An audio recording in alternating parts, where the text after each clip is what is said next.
400. Good afternoon, everybody. I'm Al Troutwig in Daytona Beach, along with our master of daring do, Sam Posey. I think the biggest difference in our annual visit to Daytona in July is the absence of the dominant figure that we had last year in Bill Elliott. This year, the power of NASCAR has been spread quite evenly, Sam, and there is also movement on the inner NASCAR circles of drivers and crew chiefs and so on. It has developed into somewhat of a soap opera.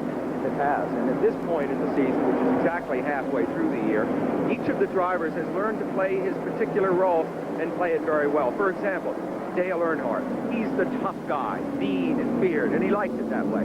Today, he starts from 5th place. Or how about Darrell Waltrip, current national champion? Typecast is brash and outspoken, while off camera he shows a softer side. After blowing an engine in practice, he'll start 23rd. Bill Elliott, last year's leading man with win after win. This year, he seemed to have mislaid the script until suddenly he won big 3 weeks ago. Today, he starts 2nd. Jeff Bodine won the Daytona 500 and thought he had landed the starring role, but inconsistent performances have often left him backstage. He starts 18th. Morgan Shepherd never missed a line when he won the Atlanta 500. He's 7th on the grid today. Tim Richmond, look out. This matinee idol gets results. Starts 9th. Richard Petty starting 19th today as he searches for the winning spotlight that has eluded him since he won his 200th race here 2 years ago. Cale Yarborough, primitive, aggressive instincts tempered by vast experience. He is winless so far this year, but starts today from the pole, a strong favorite. And while Cale Yarborough holds the pole in going for his 5th Firecracker, the big story of speed belongs in this car, number 1 of Sterling Marlin. On the day of qualifying, he was found to have dry ice in his car, an effort to cool his fuel and achieve higher horsepower. He was caught by the NASCAR posse and qualified on the 2nd day and set a record with the fastest qualifying speed in the history of the Firecracker 400. A little bit more, only thousandths of a second more than Cale Yarborough or Bill Elliott, but still the fastest speed ever. But because it was on the 2nd day of qualifying, he could only start in 21st position. The car is rumbling out of turn 4 into the tri-oval. The pace car is away, and the Firecracker 400 is moments away from receiving the green flag. Dale Yarborough and Bill Elliott holding true to their position following the green flag and into turn 1.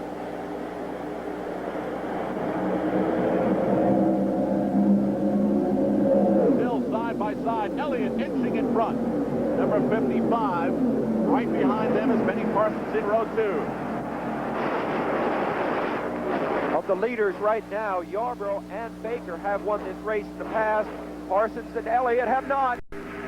There's Baker on the inside in the white and blue car, momentarily in the lead. Buddy Baker. Buddy Baker on the inside. Bill Elliott high as they come out of turn 4, down into the tri-oval and across the start-finish line. The first of 160 laps in the Firecracker 400. And that's Dale Earnhardt in the yellow and blue car, also on the inside, currently running 2nd. The speed of Daytona, the drama of the Dream Mile, the celebration of Liberty Weekend, right now on ABC, Wide World of Sports. 28th running of the Firecracker 400. Al Troutwig and Sam Posey in Daytona Beach, Florida. Watching Buddy Baker, 45 years old and the current leader, although winless in 3 years. The last event he won was this race 3 years ago. Dale Earnhardt in 2nd, the only 3-time winner this year. Bill Elliott, the superstar last year, the question mark this year in 3rd. Benny Parsons and Cale Yarborough, the pole sitter, 2 great veterans in 4th and 5th. This is a 2.5-mile track. And now they run it flat out without as much as even backing off for the turns. Watch as Dale Earnhardt in car number 3 does just that, sweeps flat out into the east banking and takes the lead away from Buddy Baker. Sam, what a duel this could be. Errol Flynn in variety with Baker and Earnhardt really meaning business when they slide into a stock car. And smoke on the track. A.J. Foyt, number 14. It looks like a blown engine to me for the Indy veteran. Foyt, of course, has been out of luck for the last few years in major races, but never forget, 20 years ago or so, he won this Firecracker 400 twice, back-to-back. The lead is Buddy Baker's again as these cars move down the back straight along the shores of Lake Lloyd and past the runways of the Daytona Regional Airport. And here comes Dale Earnhardt again. Well, this is the move he tried last lap. It worked then. Why not try it again? It does indeed work again. Earnhardt recapturing the lead on the banking. Back and forth they go. Baker, by the way, in an amazing 22nd consecutive start in this event. Earnhardt and Baker, and smoke on the track. A crash. Pancho Carter, number 17. And now the other cars have to stay out of his way. And look at that car down near pit road, but staying on the track miraculously. Now there's an ironic touch. The two Indy men, I believe, Carter may have spun in Foyt's oil. Let's watch this again. The windshield comes right out of that car, pressurized as the car gets sideways by air in the cockpit, and then the two right side tires blow. You can't slide sideways that long without blowing the tires. Only 4 laps into the race, the yellow caution flag is out. It certainly could have been a lot worse. This, of course, is Liberty Weekend, and many of the drivers we're watching today are active celebrants. We spoke to a few of them. Here is Dale Earnhardt on the lady herself. I think the statue stands for liberty. You know, they talk about immigrants or what. I think it's more for liberty than anything, but I don't see any other country I'd rather live in than here. The things we get to do and the system we've got is, I think, pretty good, and it works for everybody. It doesn't just work for half of them or some of them. I think it works pretty much the same for everybody. On lap 11, the track cleared of oil and debris following the crash of Pancho Carter. Here is how they stand. Dale Earnhardt and Buddy Baker still 1 and 2. Benny Parsons, Tim Richmond now in the top 5, and Bill Elliott, number 5, as green waves again at Daytona in front of the Fireball Roberts Grandstand, named for the very first winner of this event back in 1959 when Daytona became the leader in super speedway racing and first entered the scene. Earnhardt, the leader. He has been painted a little bit of a bad guy by members of the press, and we asked him why, perhaps. I'm tough to beat. I race hard, and I got a good race team. We work hard, we're positive, and we just go out and race hard. And if a lot of people don't like it because we're competitive, and you know, sometimes they holler we run too hard, but it's just really aggressive running and competitive racing. We go out and do our best, give it 110% plus. Earnhardt's certainly not the type of driver who allows you to cut in line when you're waiting to pay the toll in a toll booth. Dale Earnhardt now, and Tim Richmond has moved into second place, car number 25, around the steep 31-degree banking. Pancho Carter, incidentally, all right, and back in the race, actually, with a fresh set of tires. 42 cars beginning, as only one car has dropped out officially, and that was A.J. Foyt, although there were many cars who had problems following the Pancho Carter crash. Among them, Greg Sachs, the defending champion of the Firecracker 400. Tim Richmond shadowing Dale Earnhardt. Take a look at that sky. Hardly the piercing blue you might expect of Florida here in July. It's overcast. There's a possible threat of rain even today. It's hot, very, very muggy, but not as hot as it's been in the past. There's Buddy Baker moving up into third place. So right now, the top 3, Dale Earnhardt, Tim Richmond, and Buddy Baker. Richmond, one of the hotter drivers in Grand National racing right now. A recent winner at Pocono. He has 6 top 10 finishes this year and almost $250,000 in prize money. Not bad for the guy who once sat on the fender at Indy for that fabulous portrait and was the Rookie of the Year in 1980 there. Richmond, a guy with a very short fuse, though, and I think sometimes he lets his temper flare a little bit, Al. He has a very theatrical side. Who is that? Ron Bouchard slamming into the wall, sending the fans who hug that fence scrambling. And now other cars veering into the infield, others trying to get out of his way. Well, let's see. I mean, I think what happened was Bouchard got tapped. I can't see by whom. He went wide there into the wall. He ricochets off into Terry Labonte, who in turn right there tags Sterling Marlin. Marlin coming oh so close as Bouchard slamming hard into the wall. So once again in the Firecracker 400, the yellow is out. Ron Bouchard out of the race.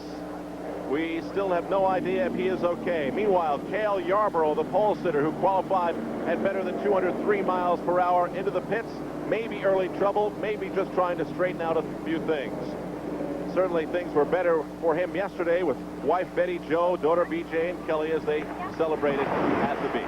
Our coverage of the Firecracker 400 will continue shortly. But first, let's go to Jack Whitaker in New York as New York City celebrates Liberty Weekend today on Wide World of Sports. Cloudy skies in Daytona Beach, Florida as the Firecracker 400 moves along. Dale Earnhardt still the leader in car number 3, but Tim Richmond and Jeff Bodine have moved up behind him in car numbers 25 and 5, respectively. Bodine, you remember, the Daytona 500 winner just a few months ago, but look at Tim Richmond sliding by Dale Earnhardt with relative ease to claim the lead. Incidentally, we have word that Ron Bouchard, who just a few laps back hit the wall so violently, is okay. That's good news. Bouchard is okay. This triple play having moved away from the field. Richmond, Earnhardt, Bodine, and Buddy Baker in 4th has pulled away from the pack and is trying to catch up with these speedy 3. They'll say we're watching 3 cars, 3 drivers, very successful on super speedways as Bodine moves down low, Earnhardt staying up high. Bodine and Earnhardt side by side down the back straight, in every way recreating the duel that they had here in the Daytona 500 earlier this year in February. That duel resolved when Dale Earnhardt, who's riding high here up next to the wall above Bodine, ran out of fuel and Bodine took the win. As a result of Bodine breaking that 2-car draft, Richmond was able to pull slightly ahead of those 2. Now Bodine drops back in. Of the 5 wins that Richmond has in his career, 4 have come on the super speedways. But we were first exposed to him with Indy cars back in 1980. After that, Richmond decided to break away from IndyCar racing and move to the Grand National scene, where he has had relative success. We asked Tim Richmond if he regretted, ever felt bad that he stepped away from IndyCar racing and moved to race against the good old boys. I've always regretted not really whipping them guys in the IndyCar ranks. You know, I really wanted to beat them and beat them good, like I do here and like any other race car driver would want to do. But I left there prior to really, you know, making a big mark in IndyCar racing, and I'm sorry about that, but I'm not sorry about coming here to the Winston Cup Series. This is where my style, my desire as a race car driver, I think, lies more than any other form of racing because of the close, in-tight length of the race. All 3 of the top 3 drivers right now are in their 30s, as we have so many elder statesmen also in the field. And Dale Earnhardt reclaims the lead, pushing number 25 Richmond back into 2nd and Jeff Bodine back into 3rd. Bodine, by the way, in returning to Daytona following his Daytona 500 victory, was finally given his beautiful gold championship ring, which he showed to Sam Posey and I so proudly yesterday. No one able to hold on to the lead for very long in Daytona today. It is Earnhardt, Richmond, Bodine, Baker, and Marlin. We'll be back. Same in the 28th edition of the Firecracker 400. Dale Earnhardt still the leader, but here is Jeff Bodine in car number 5, taking 2nd place away from car number 25, Tim Richmond. Bill Elliott now on pit road. He started in the front row with Cale Yarborough. Looks as though under green. He hates to make that stop under the green, but I think he's okay. Now look at Bodine catch up on Dale Earnhardt and passing him with ease.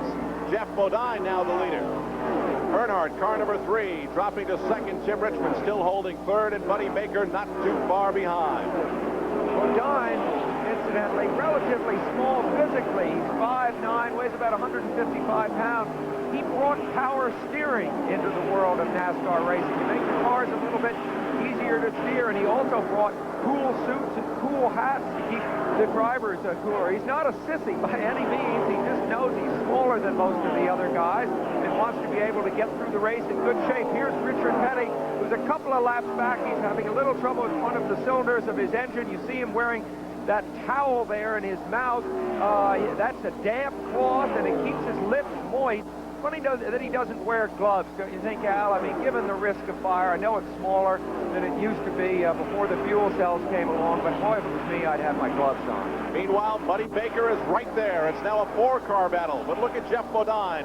Now maybe 5 car lengths in front of Dale Earnhardt. But in the backstretch, Earnhardt closes that gap a little bit, pulling away from Tim Richmond. Incidentally, the cars of both Richmond and Bodine are owned by Rick Hendrick, a young man in his late 30s, an entrepreneur who's making racing quite an exciting business these days, mixing it with car dealerships, much in the tradition of Roger Penske, the IndyCar owner. Some dark clouds right now mixed with sunshine as you see that baking the asphalt. Right now it is Jeff Bodine, Dale Earnhardt, Tim Richmond, and Buddy Baker. The yellow flag has just come out. Caution at Daytona. We had a chance to ask leader Jeff Bodine about Liberty Weekend, and that brought out a very special story about him and his father. Well, I'm very patriotic. I love this country. Luckily, I guess, haven't had to fight for this country, fight for our freedom, but my father did. He got wounded in World War II, but he survived, and I'm very thankful for that. And he was looking through, I think it was Reader's Digest. They're showing some pictures of soldiers coming into the port with a statue behind him. He picked himself out of that photo. And I think that maybe means something. It meant something to me. Neat story. Meanwhile, under yellow, it looks like feeding time as pit road becomes a zoo. That should change the leaderboard in Daytona.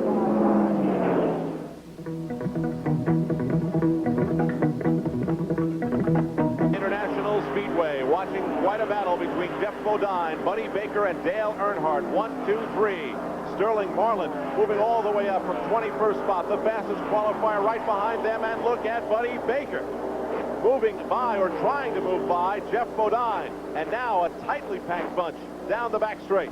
I thought it was going to be 3 cars abreast for a second, but no, because they're coming up to lap another car. And look, Baker, by making his move just when he did, forced Bodine and Earnhardt both to have to back off for a split second. That is a wily move by great veteran Buddy Baker.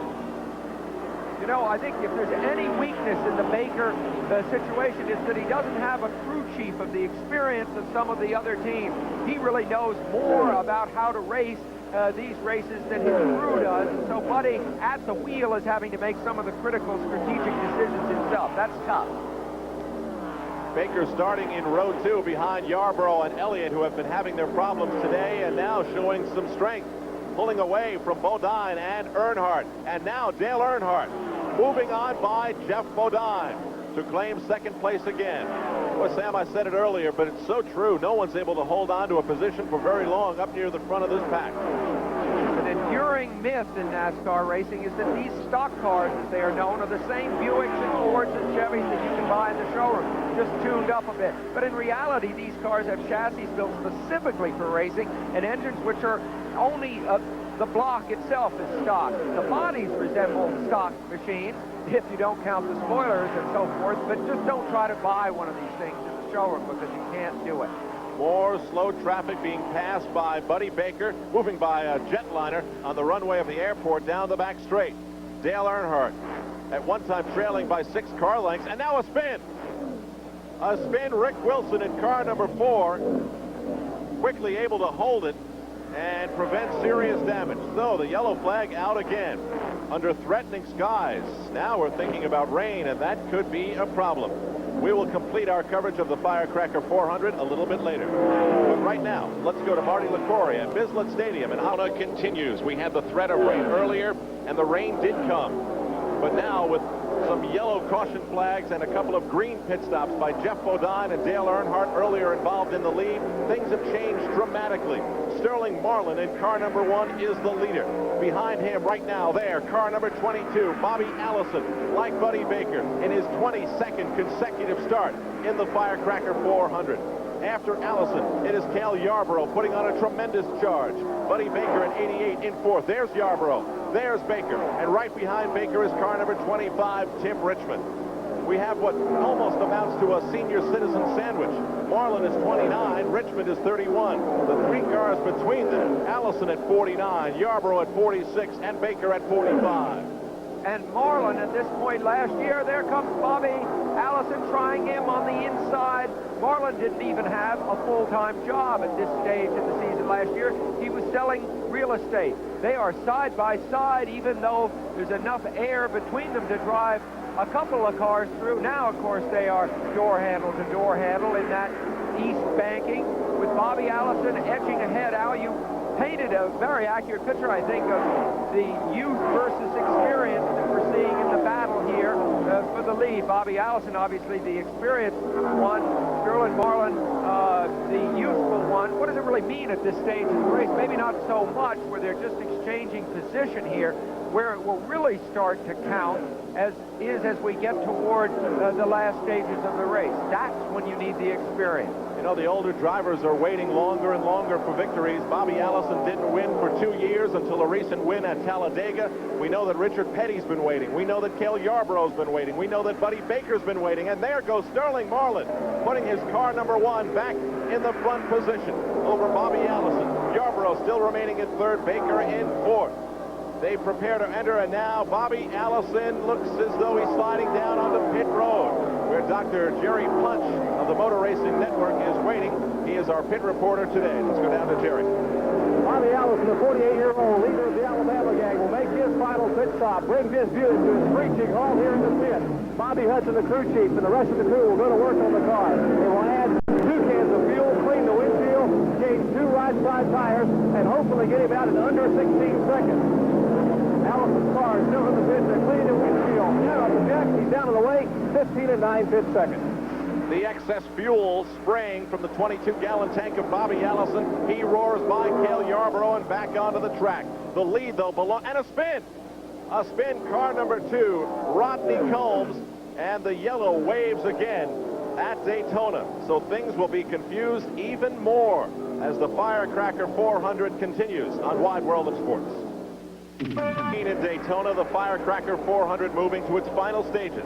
Tim Richmond in car 25 is the current leader, followed right closely by Buddy Baker in car number 88. You may see Dale Earnhardt and Bobby Allison right there in front of Richmond and Baker, and Yarborough right behind them. You are looking at 3 veterans who moments ago made a critical mistake.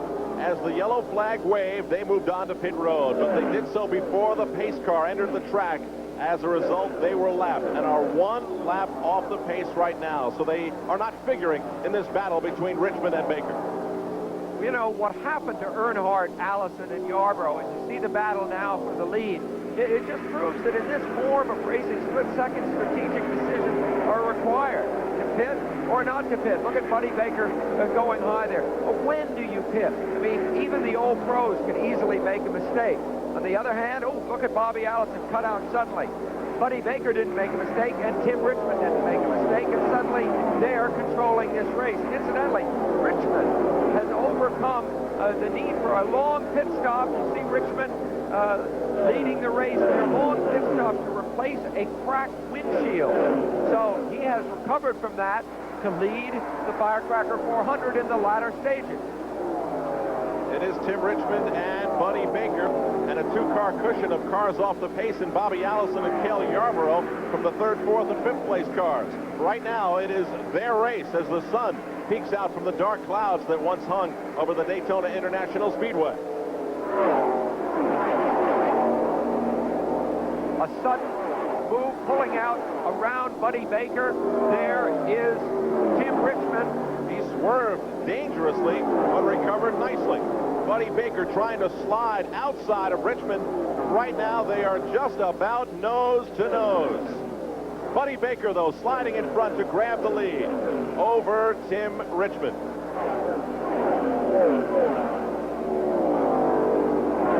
Buddy Baker, who hasn't won since the Firecracker 3 years ago.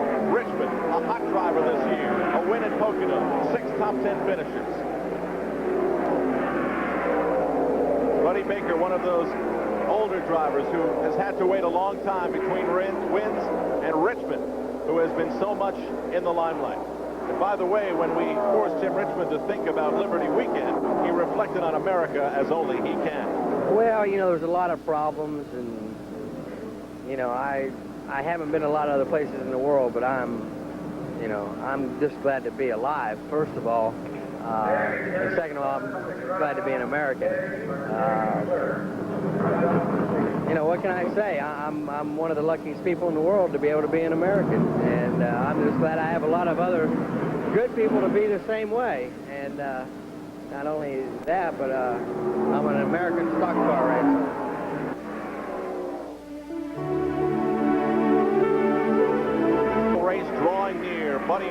Tim Richmond now joined by Sterling Marlin. Darrell Waltrip right near the top. Richmond and Baker, their personalities so far apart, their bumpers so near. Baker, car number 88, Richmond, car number 25. Richmond so short-fused, Baker at this stage of his career so amiable. And can you imagine the frustration of Bobby Allison sitting right behind him, wishing that he could be part of that dash to the finish, which is coming up so soon. Instead, he's a lap and a second or so behind. No chance at the win for veteran Bobby Allison. Baker taking the high line, Richmond the low line. They remain still very close. Buddy Baker must be feeling confident. He is partners with a very unique man who's down in the pits with Jerry Punch. Danny Schiff is the co-owner of the Oldsmobile Buddy Baker is driving along with Buddy. Danny, you got to be awfully pleased. This is the best this car has run all year long. In fact, the 2 years you two have been together. Well, we just opened our new engine shop about 4 weeks ago, and this is the first real good engine out of it. Michigan was our actually first one. This is our second one, and we feel real strong about it. Buddy hasn't won in 3 years. His last win came right here in this race, 1983. I know he must be awfully excited talking to you on the radio. He must think he may have a shot at winning. I think we have the best car on the track right now. It's difficult to argue with Mr. Schiff, Sam. It certainly is. Buddy Baker, really, I think, a surprise in some ways, despite his fine showing just a couple of weeks ago in Michigan. See him running that extremely high line. That is the line that Richard Petty used to use so effectively, running right up next to the wall, and today Buddy Baker is making it work right now. Baker with Richmond still, and smoke right in front of the leaders. It's Dale Earnhardt, and I guess he's lost the engine, smoke pouring out of the car. You can see he's losing control. Oil must have poured onto the rear wheels. Dale Earnhardt in big trouble, and remember, that is the leader in the championship. That is Connie Saylor slowing as a result of that incident. Dale Earnhardt, for a split second there, Al, in real trouble. Tim Richmond has emerged the leader. Now remember, this is a race to the line with the yellow flag out. Buddy Baker right there, slowing down. Sterling Marlin has moved into second spot. But right now, it is Tim Richmond who has crossed the line and has grabbed the lead of the Firecracker 400 following the crash, a spectacular one right in front of the leaders, which sent them scrambling, by Dale Earnhardt. All right, let's have another look at that. This could have been a very serious accident. It almost looked as if Earnhardt had it gathered up here, but too much oil, I suspect, was pouring onto those rear wheels. When he got down on the apron, it really threw the car. He almost flipped over there. You see him go hard into the wall there with the nose of his car. Smoke pouring off it, obscuring the vision of the cars following him. Bobby Allison diving down low, and there goes Buddy Baker. How close. How very close. Now watch, I think, the high line of the track. There goes Richmond, 25. So, Buddy Baker going low, almost onto the apron. Tim Richmond getting by high. Sometimes it's better. Buddy Baker now pulling into the pits. Sometimes it's better to be a little bit further back in those incidents, Al.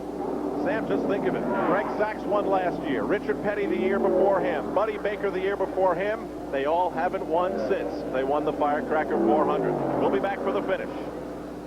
The lap is completed. That will make 157. It will be a 3-lap dash to the finish for the field at the Firecracker 400. It is something Tim Richmond has fantasized about. So you can't really make a plan, but you've got to kind of have a few options for when things do happen. But I can remember, and I still do it. I sit around and I daydream about how I won this race or how I won this, and was in a different position all the time. And I get more nervous sitting at the coffee table thinking about how I might win a race or what the circumstances might be and who I might be being beat by or beating for the win. And I get a whole lot more nervous sitting at a table daydreaming about that than I will out here actually doing it.